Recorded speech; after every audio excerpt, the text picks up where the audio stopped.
Kodikunnil Suresh, Joseph Vazhakkan എന്ന രണ്ട് നേതാക്കളുടെ പേരാണ് KPCC അധ്യക്ഷ സ്ഥാനത്തേക്ക് പറഞ്ഞു കേൾക്കുന്നത്.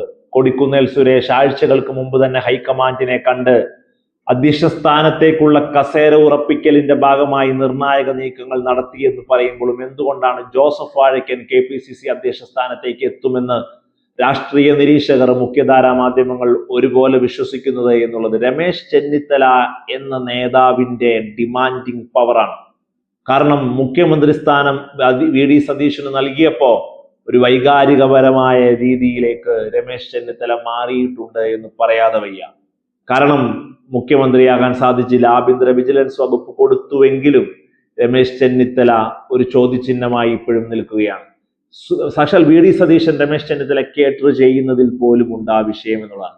ആഭ്യന്തര വകുപ്പ് ഒരു നിമിഷം പോലും കയ്യിൽ വെക്കണമെന്ന ആഗ്രഹമോ അവകാശമോ VD സതീശൻ പറഞ്ഞില്ല.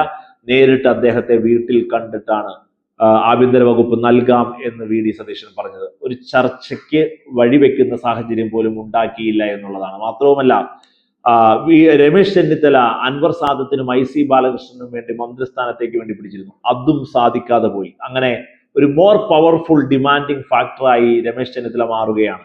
അവസാനമായി ജോസഫ് വാഴക്കനെ മുന്നിൽ നിർത്തി KPCC അധ്യക്ഷ സ്ഥാനം വേണമെന്ന് വാദിക്കുമ്പോൾ അതും കണ്ടില്ല എന്ന് നടിക്കാൻ ഒരു കാരണവശാലും കേന്ദ്ര നേതൃത്വത്തിന്, പ്രത്യേകിച്ച് രാഹുൽ ഗാന്ധിക്ക് കഴിയില്ല എന്നുള്ളതാണ്.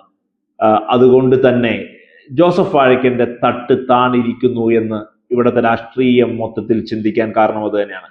VD സതീശൻ എന്ന ഒരു ജനവികാരം മുഖ്യമന്ത്രി സ്ഥാനത്തേക്ക് ഉയർന്നു വന്നപ്പോൾ അതേ ഫാക്ടർ തന്നെയാണ് ചാണ്ടി ഉമ്മന് വേണ്ടിയും ഇപ്പോൾ നടക്കുന്നത് എന്നുള്ളതാണ്. ചാണ്ടി ഉമ്മന്റെ ഒരു ഫ്ലെക്സ് ഇന്ദിരാഭവന്റെ മുമ്പിൽ വന്നത് വെറും കൗതുകമായി മാത്രം കണ്ട് തള്ളാനാവില്ല. ചാണ്ടി ഉമ്മൻ ജനനായകൻ, യുവാവ്, നയിക്കട്ടെ ഉമ്മൻചാണ്ടിയുടെ മകൻ എന്നുള്ള രീതിയിൽ കേരളത്തിൽ അങ്ങിങ്ങായി KPCC അധ്യക്ഷ സ്ഥാനത്തേക്കുള്ള ഫ്ലെക്സുകൾ വരുന്നുണ്ടെന്നുള്ളതും ഹൈക്കമാൻഡിന് ഒരു പക്ഷേ കണ്ടില്ല എന്ന് നടിക്കാനാവില്ല. ഷാഫി പറമ്പിൽ KPCC അധ്യക്ഷ സ്ഥാനത്തേക്ക് വരേണ്ട സമയം അതിക്രമിച്ചു.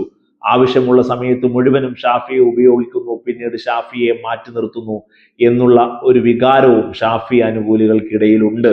ചുരുക്കി പറഞ്ഞാൽ മുഖ്യമന്ത്രി സ്ഥാനാർത്ഥിത്തിന് വേണ്ടി നടന്ന, അതിനു മുമ്പ് കോൺഗ്രസ് സ്ഥാനാർത്ഥികൾക്ക് വേണ്ടി നടന്ന, അതിനുശേഷം മന്ത്രി വകുപ്പുകൾക്ക് വേണ്ടി, മന്ത്രിമാർക്ക് വേണ്ടി, എന്തിനേറെ പറയുന്നു മന്ത്രിമാരുടെ കാറുകളുടെ നമ്പറുകൾക്ക് വേണ്ടി പോലും നടന്ന ആ ഒരു വലുതും ചെറുതുമായ തമ്മിലടികൾ തന്നെയാണ് ഇപ്പോൾ KPCC അധ്യക്ഷ സ്ഥാനത്തേക്കും വലത് രാഷ്ട്രീയം പ്രതീക്ഷിക്കുന്നത്.